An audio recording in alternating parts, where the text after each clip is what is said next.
नमस्कार दोस्तों, इस वीडियो सीरीज के इस नवे एपिसोड में आपका स्वागत है।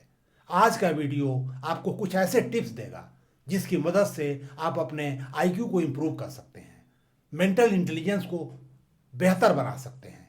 यह वीडियो आपको यह भी बताएगा कि आईक्यू का कॉन्स्टिट्यूशन क्या होता है, टेस्ट कैसे डेवलप हुए, इसका डिस्ट्रीब्यूशन कैसा है, और बाद में वो सारे टिप्स आपको मिलेंगी जिससे आप अपने आईक्यू को इम्प्रूव कर सकते हैं। दोस्तों, इसके पहले कि मैं चर्चा शुरू करूं, आपसे निवेदन करूंगा कि चूंकि इस सीरीज के जो वीडियो हैं एक दूसरे से लिंक्ड हैं, इसलिए अगर आपने पहले के वीडियो नहीं देखे हैं तो उन्हें देख लीजिए ताकि इसका लाभ आपको मिल सके। दोस्तों, आप इस वीडियो को आखिर तक देख करके कमेंट करके हमको ज़रूर बताइए कि आपको कैसा लगा, और अगर अच्छा लगे तो अपने दोस्तों के साथ इसे शेयर करिए। और अगर आप पहली बार हमारे चैनल पे आए हैं तो इसे सब्सक्राइब करके बेल बटन भी दबा दीजिए ताकि जो भी वीडियो हम लेके आएँ उसका नोटिफिकेशन आपको मिलता रहे। दोस्तों, पिछले एपिसोड में हमने आपको बताया था कि आईक्यू का मतलब होता है mental age divided by physical age multiplied by 100। जहाँ तक आईक्यू के कॉन्स्टिट्यूशन का सवाल है, अमेरिकन मनोवैज्ञानिक लुइस थर्स्टोन ने 7 मेंटल एक्टिविटी आइडेंटिफाई किया जिसका मेजरमेंट करके ही हम आईक्यू निकाल सकते हैं। दोस्तों, पहली एक्टिविटी है वर्बल कंप्रिहेंशन, यानी आपका भाषागत ज्ञान कितना है, कितना शार्प है। दूसरा है वर्ड फ्लुएंसी, यानी शब्दों के स्वभाव के अनुसार उनको कितना जल्दी आप एक ऑर्डर में लगा सकते हो। तीसरा है स्पेशियल कंप्रिहेंशन, यानी जियोमेट्रिक यानी ज्यामिति जो साइज हैं, आकार हैं, चीज़ें हैं, उनको कितनी जल्दी आप समझ सकते हैं। जैसे एक आर्किटेक्ट है, वो एक डायग्राम बनाता है, उसके बेस पे पूरी बिल्डिंग को विजुलाइज कर लेता है।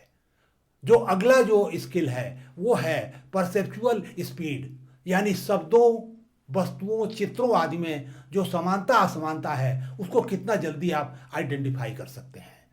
उसके बाद जो नेक्स्ट है एसोसिएटेड मेमोरी, यानी दो अनरिलेटेड चीज़ों को कैसे आप याद कर लेते हैं, कितना जल्दी याद कर सकते हैं।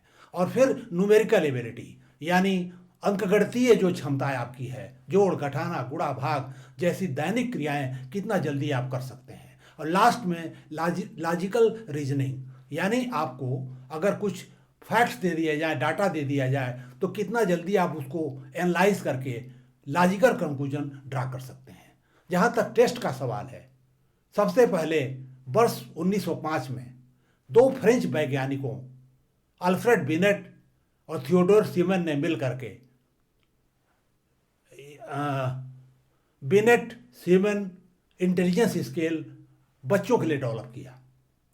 बाद में वेस्लर ने, जो एक अमेरिकन मनोवैज्ञानिक थे, उन्होंने एडल्ट के लिए Wechsler adult intelligence scale develop किया 1939 में। दोस्तों, अब हम आते हैं कि आईक्यू का स्कोर जो है वो कैसा होता है पॉपुलेशन के अंदर। दोस्तों, जो आईक्यू स्कोर्स हैं उनका जो एवरेज या मीन है वो 100 होती है, और जो इसका स्टैंडर्ड डेविएशन यानी मीन के दोनों तरफ जो डिस्ट्रीब्यूशन है स्कोर्स का, वो उसका स्टैंडर्ड डेविएशन 15 होता है। यानी एवरेज जो होता है 100 और स्टैंडर्ड डेविएशन 15।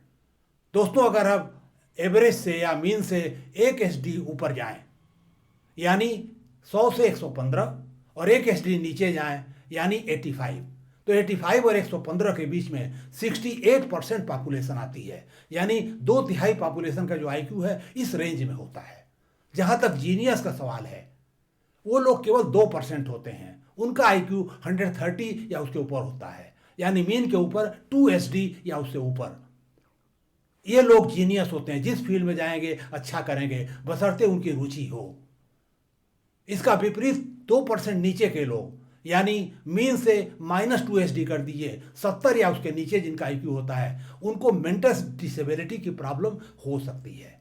वो लोग वही करेंगे जो आप उनसे कहेंगे, अपना इनिशिएटिव लेने की क्षमता उनके अंदर नहीं होती है, उनको मदद की ज़रूरत होती है। अब बच गए बीच में, जैसे 115-130 के बीच के लोग, और नीचे 85 और 70 के बीच के लोग, ये 14% होते हैं। ऊपर वाले जो है एवरेज के ऊपर और नीचे वाले नीचे। ये हमारा टोटल डिस्ट्रीब्यूशन है। अब इसका व्यावहारिक पहलू देखा जाए, दोस्तों, इस समय हमारे देश में ग्रेजुएशन और उसके ऊपर के कक्षाओं में पढ़ने वाले जो बच्चे हैं उनकी टोटल संख्या 4 करोड़ के लगभग है, अगर हम मान लें कि 3% लोगों का भी IQ 130 प्लस है या जो जीनियस हैं, तो उनकी संख्या मात्र 12 लाख आती है। लेकिन इस समय अगर हम देखें तो हमारे देश में मैनेजमेंट, इंजीनियरिंग, लॉ और मेडिकल की सीटों को जोड़ दें तो उनकी संख्या 20 लाख से ज़्यादा आती है। बाकी सब्जेक्ट को आप छोड़ दीजिए। मेरा ये कहना है कि जिनकी IQ 130 या उसके ऊपर है, कोई ज़रूरी नहीं है कि वो लोग इंजीनियर, डॉक्टर या मैनेजमेंट की पढ़ाई करना चाहें। हो सकता है वो साइकोलॉजिस्ट बनना चाहें, सोशल साइंटिस्ट बनना चाहें, कमर्शियल आर्टिस्ट बनना चाहें, क्रिएटिव राइटर बनना चाहें या अन्य कोई भी काम करना चाहें। इसलिए ज़रूरत इस बात की है कि जो भी इस समय सीट्स अवेलेबल है डिफरेंट डिसिप्लिन में, उसको एडजस्ट किया जाए लोगों के IQ लेवल को देखते हुए, उनके रुचि को देखते हुए। दोस्तों, आज जो एम्प्लॉयर हैं वो ये कहते हैं कि जो लोग इंजीनियर और मैनेजमेंट करके निकल रहे हैं उसमें ज़्यादातर लोग ऐसे हैं जिनको नौकरी नहीं दी जा सकती है। शायद इसका कारण यही है कि लोग अपने IQ का ध्यान नहीं रखते, अपने रुचि का ध्यान नहीं रखते और लोगों के दबाव में आकर कहीं न कहीं एडमिशन ले लेते हैं। अब बाद में इस तरह की प्रॉब्लम आती है। अब आइए सबसे आखिरी और सबसे इंपॉर्टेंट सवाल आपके लिए कि आप अपना IQ कैसे विकसित कर सकते हैं, इंप्रूव कर सकते हैं। दोस्तों, अगर इसको आपको समझना है तो आपको एक कॉन्सेप्ट समझना पड़ेगा जिसको बोलते हैं न्यूरोप्लास्टिसिटी। यानी जो हमारा ब्रेन है उसका जो न्यूरल सिस्टम है उसका एक स्ट्रक्चर होता है। जब हम कोई नई चीज़ करना चाहते हैं जो पहले हमने नहीं किया है, जब टैक्स करते हैं अपने माइंड को, जब कंफर्ट जोन के बाहर निकल के प्रयास करते हैं, तो इस न्यूरल सिस्टम में थोड़ा चेंज आता है। 2 एक्टिविटी होती है इसके अंदर। पहली एक्टिविटी है स्प्राउटिंग, यानी ब्रांचिंग बनती है या नए नए कनेक्शन बनते हैं, स्प्राउटिंग होती है। और दूसरी एक्टिविटी है रीरूटिंग, हालांकि नए नए न्यूरल पाथवे बनते हैं। जैसे किसी आप एग्रीकल्चर फील्ड में चले जाइए और पैदल चलते रहिए कुछ दिन तक, तो एक कच्चा रास्ता दिखने लगता है। उसी तरह हमारे ब्रेन में भी न्यूरल पाथवे बन जाते हैं। यानी हमारा जो माइंड है सिचुएशन को मीट आउट करने के लिए, चैलेंज को मीट आउट करने के लिए अपने अंदर चेंजेस करता है, हमको मदद करता है। आफ्टर ऑल ये कैसे संभव है? दोस्तों, 2 तरह की एक्टिविटी आप कर सकते हैं। पहली इंडिविजुअल एक्टिविटी और दूसरा ग्रुप एक्टिविटी। इंडिविजुअल एक्टिविटी जहाँ तक सवाल है, नई कोई भाषा सीखिए, नया विषय सीखिए, म्यूजिक का कोई नया राग बनाइए, कोई आर्ट्स बनाइए, मेडिटेशन करिए, एक्सरसाइज करिए, योगा करिए। तमाम इस तरह की इंडिविजुअल एक्टिविटी हैं। अगर आप उसको नियमित रूप से करेंगे तो आपके ब्रेन में धीरे धीरे इंप्रूवमेंट होगा उसकी क्षमता में। ग्रुप एक्टिविटी का जहाँ तक सवाल है, आप लोगों से इंटरेक्ट करिए, चीज़ों पर चर्चा करिए और सबसे इम्पॉर्टेंट, ग्रुप में ब्रेन स्टार्मिंग करिए डिफरेंट मुद्दों के ऊपर। निश्चित रूप से आपका जो न्यूरल सिस्टम है वो चेंज होगा और आपका जो IQ है वो धीरे धीरे बेहतर होगा। मैं ये नहीं क्लेम करता कि कमाल हो जाएगा, लेकिन कुछ इंप्रूवमेंट होगा, क्रमशः होगा। इसलिए आप इसको करिए और अपने IQ को धीरे धीरे इंप्रूव करिए।